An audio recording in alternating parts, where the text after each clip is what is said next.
اعوذ باللہ من الشیطان الرجیم بسم اللہ الرحمن الرحیم۔ محترم ناظرین کرام، سلام علیکم ورحمۃ اللہ وبرکاتہ۔ سوال یہ ہے، شب قدر کے اعمال کیا ہیں اور شب قدر کی عظمت اور فضیلت کیا ہے؟ اس سوال کے جواب میں شروعات کرتا ہوں شب قدر کی عظمت اور فضیلت سے۔ یقیناً ماہ رمضان کی شب 19، شب 21 اور شب 23 کو شب قدر کہتے ہیں، اور اس رات کی عظمت اور فضیلت یہ ہے کہ اللہ تعالیٰ نے اس رات میں شب 19، شب 21 اور شب 23 میں قرآن مجید کو نازل کیا ہے، اور اس رات میں عمل کرنا، عبادت کرنا، قرآن پڑھنا 1000 مہینوں سے افضل اور بہتر ہے۔ چنانچہ خود سورہ انا انزلناہ میں ارشاد ہو رہا ہے، انا انزلناہ فی لیلۃ القدر۔ دیکھو، ہم نے قرآن کو شب قدر میں نازل کیا ہے۔ وما ادراک ما لیلۃ القدر، تم کیا جانو کہ شب قدر کی عظمت اور فضیلت کیا ہے؟ لیلۃ القدر خیر من الف شہر۔ دیکھو، شب قدر میں عمل کا انجام دینا 1000 مہینوں کی راتوں سے افضل ہے۔ 1000 مہینے حساب کے لحاظ سے اگر ہم دیکھیں تو 83 سال اور 4 مہینے بنتے ہیں، یعنی شب قدر میں عمل کا انجام دینا 83 سال اور 4 مہینے کے برابر ہے۔ بلکہ قرآن کہہ رہا ہے خیر من الف شہر، اس رات میں عمل کا انجام دینا 83 سال 4 مہینے سے افضل ہے۔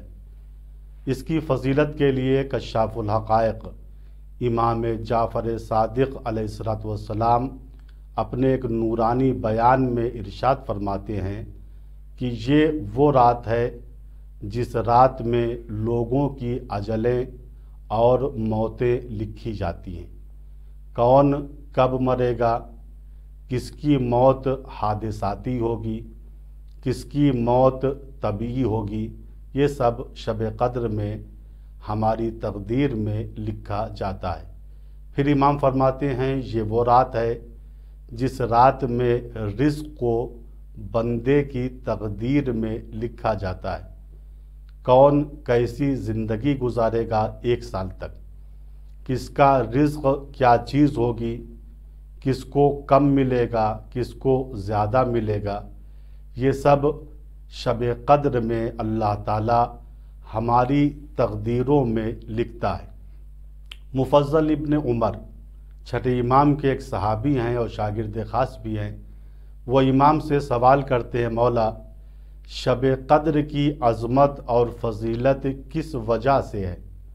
چھٹے امام نے فرمایا، شب قدر کی عظمت اور فضیلت اس وجہ سے ہے کہ اللہ تعالیٰ نے اس رات میں آسمان اور زمین کو پیدا کیا ہے۔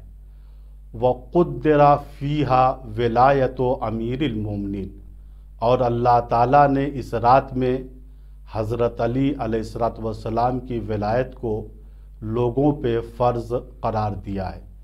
تو دیکھیے میرے ناظرین کرام کہ شب قدر کی عظمت خاص طور سے اس وجہ سے ہے کہ اللہ تعالیٰ نے ولایت امیر المومنین حضرت علی علیہ السلام کو اپنے بندوں پر مقدر کیا ہے، فرض کیا ہے۔ لہٰذا ضروری ہے کہ ہم امیر المومنین حضرت علی علیہ السلام کی عظمت کو سمجھیں کہ جن کی ولایت کی وجہ سے اس رات کی عظمت اور منزلت بڑھ گئی ہے۔ شب قدر کے کچھ اعمال ہیں جو مشترک ہیں، تینوں شبوں کے لیے ہیں۔ کچھ اعمال ایسے ہیں جو ہر رات سے الگ الگ مخصوص ہیں۔ شب قدر کے مشترک اعمال، یعنی وہ اعمال جو ہم تینوں شبوں میں انجام دیں گے، وہ 4 عدد ہیں۔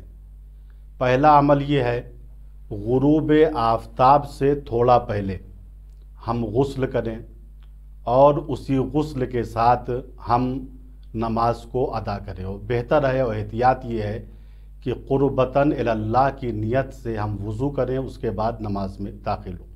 دوسرا عمل یہ ہے کہ ہم نماز عشاء کے بعد 2 رکعت نماز پڑھیں شب قدر کی نیت سے کہ 2 رکعت نماز شب قدر پڑھتا ہوں قربتاً اللہ، اور ہر رکعت میں سورہ الحمد کے بعد 7 مرتبہ سورہ توحید پڑھی جائے۔ یہ 2 عمل ہیں۔ اور نماز ختم ہونے کے بعد 70 مرتبہ استغفر اللہ و اتوب الیہ کہا جائے۔ روایت نبوی میں ہے کہ جس انسان نے یہ 2 رکعت نماز پڑھی اور 70 مرتبہ استغفر اللہ و اتوب الیہ کہا، وہ اپنی جگہ سے نہیں اٹھے گا مگر یہ کہ اللہ تعالیٰ اس کے گناہ کو اور اس کے ماں باپ کے گناہوں کو معاف کر دے گا۔ تیسرا عمل شب قدر میں احیاء ہے، یعنی پوری رات جاگنا اور اللہ کی عبادت کرنا۔ روایت میں ہے جو شخص شب قدر میں پوری رات جاگے اور اللہ کی عبادت کرے، اللہ اس کے سارے گناہوں کو معاف کر دے گا، چاہے عدد میں اس کے گناہ ستاروں کے مانند ہوں، وزن میں اس کے گناہ پہاڑوں کے مانند ہوں، اور کیل میں اس کے گناہ دریاؤں کے مانند ہوں۔ اسی طریقے سے چوتھا عمل ہے شب قدر میں 100 رکعت نماز کا پڑھنا، اور بہتر یہ ہے کہ ہر رکعت میں سورہ الحمد کے بعد 10 مرتبہ سورہ توحید کی تلاوت کی جائے۔ یہ ہیں شب قدر کے مختصر سے اعمال۔